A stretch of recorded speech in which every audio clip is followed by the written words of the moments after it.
मुस्लिम league नून रियाज reason के सदर अदनान इकबाल भट्ट के ज़ेर-एहतमाम रियाज में रूपरवर महफिल नात का इनेकाद। सऊदी अरब के दारुल हुकूमत रियाज में पाकिस्तानी कम्युनिटी के ज़ेर-एहतमाम एक रूपरवर और पुरवकार महफिल नात का इनेकाद किया गया, जिसमें ओवरसीज़ पाकिस्तानियों और कम्युनिटी के अफराद ने बड़ी तादाद में शिरकत करके इश्क रसूल सल्लल्लाहु अलैहि वसल्लम का वालेहाना इजहार किया।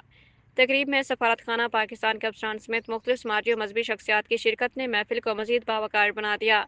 महफिल की खास बात मरूफ नात खां मोहम्मद असगर चिश्ती की दिलनशीन नात खानी थी, जिन्होंने बारगाह रिसालत मआब सल्लल्लाहु अलैहि वसल्लम में अकीदत के फूल निछावर करते हुए हाज़रीन पर रूहानी कैफियत तारी कर दी। मोहम्मद असगर चिश्ती तावील अरसे से सऊदी अरब में मुकीम है और पाकिस्तानी कम्युनिटी में अपनी मुनफरिद अंदाज से नात खानी के बास बेहद मकबूल हैं।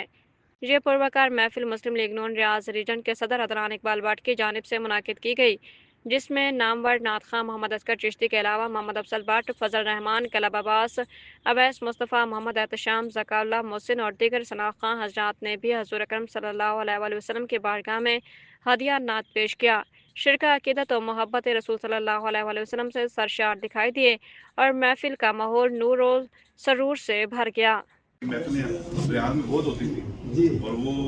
एक कोविड के बाद से वो ऐसा सिलसिला टूटा कि दोबारा चल ही ना सका। तो अल्हम्दुलिल्लाह बाबरकत महीने में हमने अल्लाह ताला ने हमें तौफीक दी और हमने ये सारा काम शुरू किया और ये महफिल सजी और बाबरकत महफिल